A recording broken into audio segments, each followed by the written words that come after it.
Hello, everyone, and welcome to the first of our series called Breakfast with Gene. Who's Gene, you may ask? Gene Dykes is probably the best runner in North America that you've never heard of. He is our athlete that we're sponsoring for the Western States 100-mile endurance run this year in June, running from Lake Tahoe all the way down to Auburn, California, the oldest and most historic 100-miler in the United States and North America. So we're really excited about it. It's going to be a fantastic event, and can't wait to see how Gene does through all the preparation and race day as he leads into potentially becoming the oldest finisher of the race to date. I'm Simon Donato, founder of Stoked Oats, and dabble in ultra sports, sometimes more than others, but you know, it is a soft spot for me, and we're thrilled. I'm personally thrilled to be sponsoring the Western States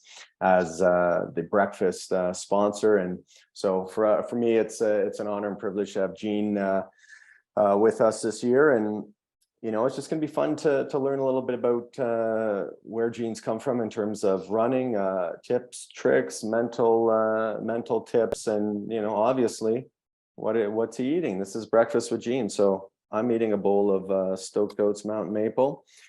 It's delicious. And Gene, how about you?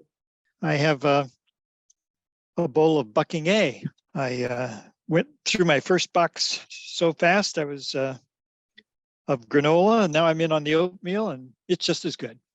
Good stuff. Good stuff.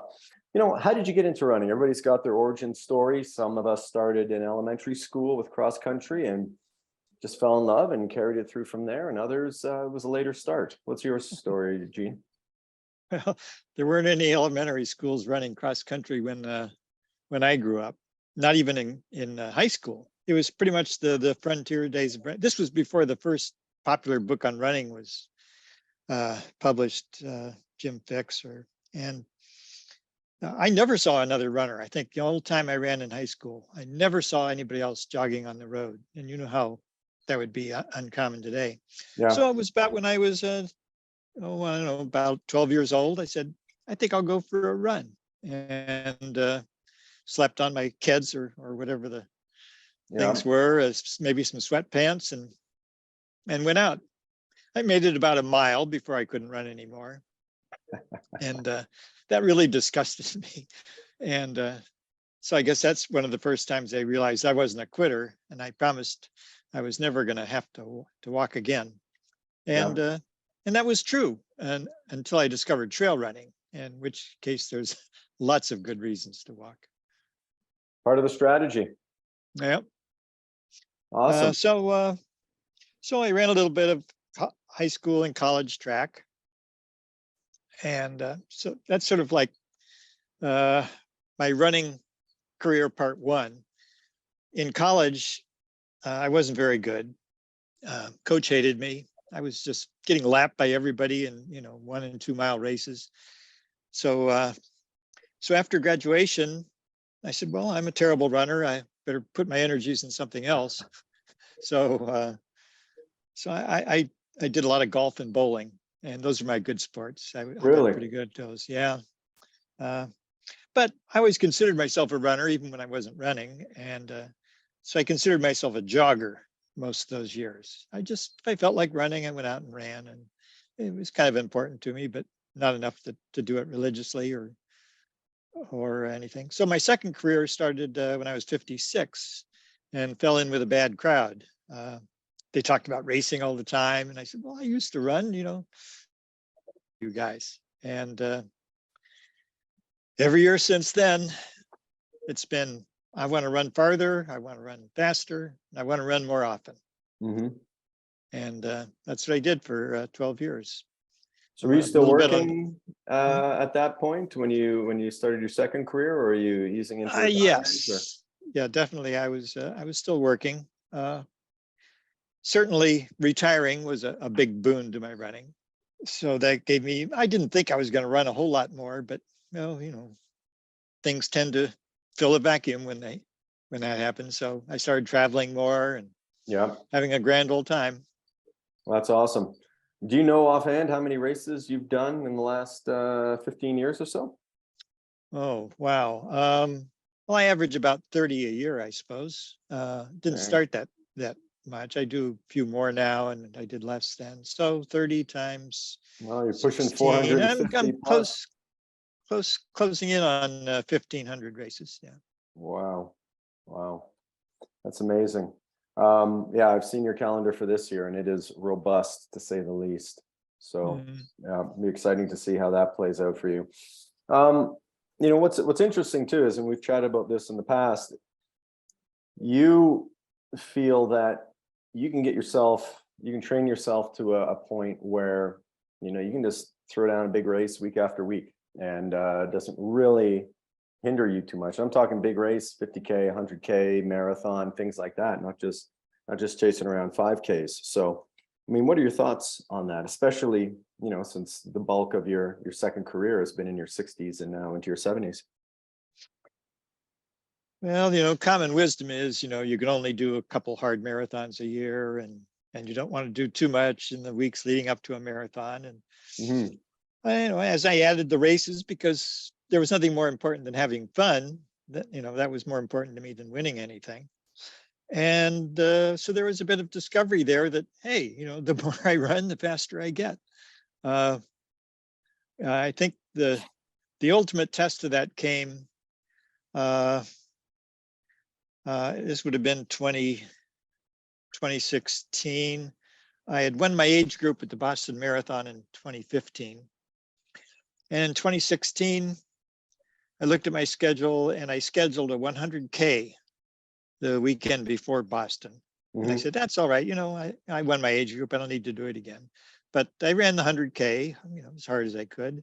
And a week later, I won my age group again at Boston. And that's when I totally became convinced, heck, even big ultras, you can come back and run a good race the following weekend. That's very impressive. I don't think I could string a calendar together like that without getting injured. What have you done to avoid or mitigate the injury bug? Well, this is a little bit of a counterintuitive, but the first thing I did to avoid getting injuries was to stop stretching. And I never did flexibility exercises or cross training. Basically, my secret is to run. I just run. And there isn't any better strengthening for running than running. And I just, anything else is taking time away from running. So I don't do them. You want to be a better runner, run more. I get it. Mm-hmm. All right, sir. Western States. So, I mean, you've been in the lottery for a couple of years now. You had a little gap where you lost some tickets and all that stuff. But how long has the Western States been on your radar? My second 100 miler was a Western States qualifier. It wasn't anywhere on my radar. I kind of learned at that point that, oh, this is a Western States qualifier. And I knew how people tried hard to get into it. And I said, well, I'm not going to become captive to choosing races based on Western States qualifiers. But that's ended up how it became. So, well, I had to do more than 100 if I wanted to get my Western States qualifier. So it was kind of, it's like a streaker. Once you get a streak going, you don't want it to stop. So I did my second year qualifier. Then, of course, I had to do a third and a fourth and Yep. a fifth and so on. I think it was after my fifth year that I lost all my tickets. I had qualified, but forgot to enter the lottery. So back to zero. And That's frustrating. now I'm back to about the fourth year or so of accumulating tickets. But we found each other. We're making it happen. Mm-hmm. So Yep. very exciting. Very So, happy about that. yeah. I mean, it sounds like you run first for yourself.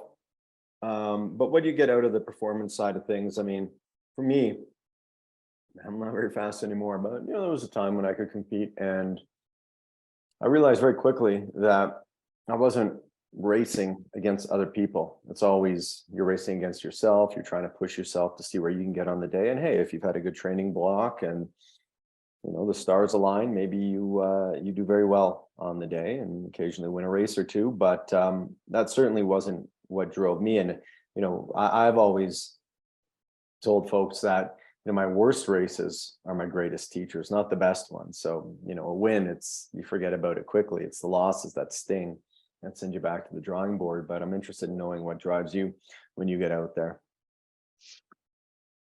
Well, indeed, people might think I'm being a bit disingenuous, but for 3 or 4 years before I turned 70, I knew what the single age record was for the marathon. Ed Whitlock had most of them, but he had a bad year when he was 70. Good Canadian. Yeah. Yeah. And he had only run like 3:01. And my marathon times had been steadily coming down. And I said, well, if I can just keep this up for 3 more years, I could be the world single age. And that was, as far as I looked, I, like everybody else, thought his age group record was insurmountable, would never be beaten. So, but that really motivated my training. Every time I did a race or trained, I said, this is a stepping stone to meeting that goal. It wasn't to be the record holder, because nobody knows this single age record stuff. I mean, it's like some obscure web page somewhere where somebody keeps track of that. Oh yeah. And but yeah, so the fact that I ended up achieving that was the moment I was most proud of myself, I guess, that I had kept that focus for 3 years, and knowing that it wasn't anything that was going to make me famous. That didn't happen until I beat his age group record. So all of a sudden, I tell people, you run one good race, and then all of a sudden, everybody knows your name. Hey, Until then, I was just having a grand old time, pleasing myself. Well, that's good. I mean, it's quite a feat still. I mean, how many people are able to run sub-3 at any age, let alone, into their retirement years. So, it is impressive. And I was very familiar with Ed Whitlock. When I was doing my grad school, he lived, 20 miles away from me. Mm-hmm. Would run, the same lap around the cemetery every day, basically. And he was just a machine that we were all aspiring to be like one day. So yeah, that's phenomenal. And it does take focus, and it's a testament to the hard work. So yeah, it's very impressive for sure. So what else, when you're not running, what else are you doing for fun? You still bowling and hitting the links? Well, no, or what?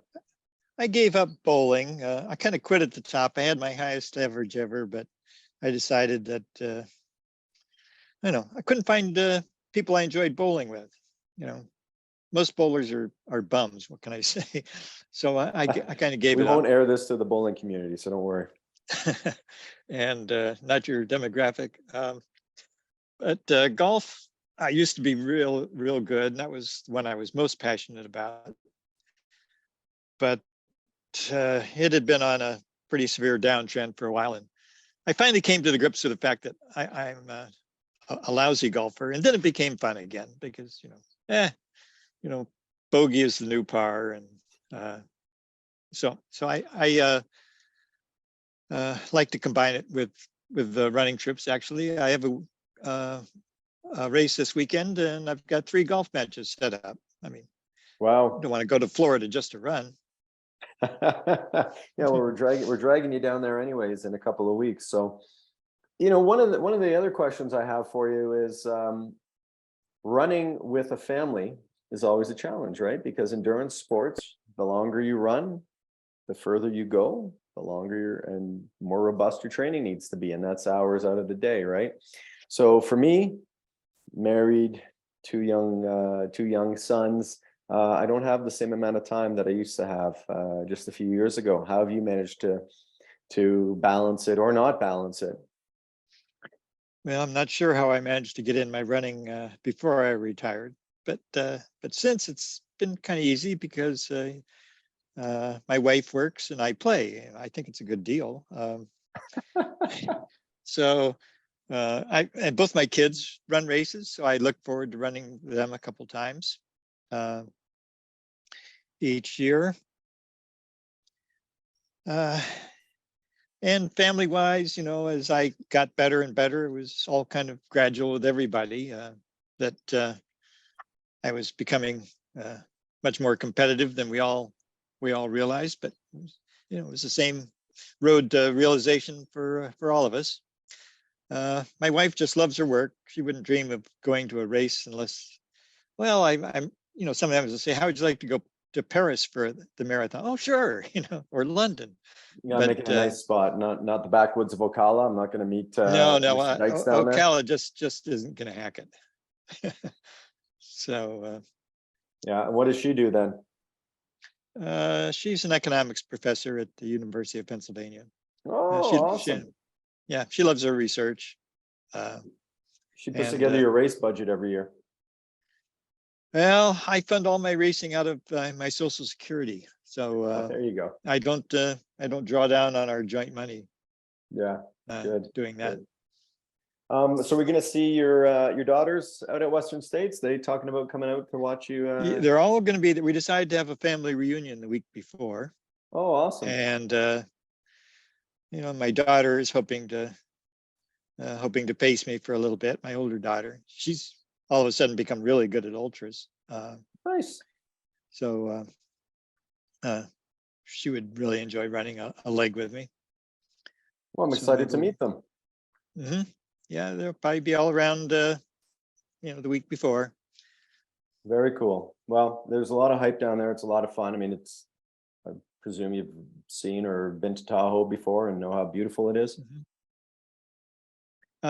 Yeah, in fact, my younger daughter has a house at Tahoe, so they spend quite a number of weekends there. Perfect. She lives in San Francisco. Mm-hmm. Okay, well, that'll work out well for you then. You know where you're staying already. Well, actually, I need a little altitude. I thought, I want to go all out for this. I have an offer from somebody who lives at 6,000 feet to stay at his place for a week beforehand. Hey. So I think that's what I'll be doing. That's awesome. This will be, I guess the family reunion is going to be at a B&B in Truckee.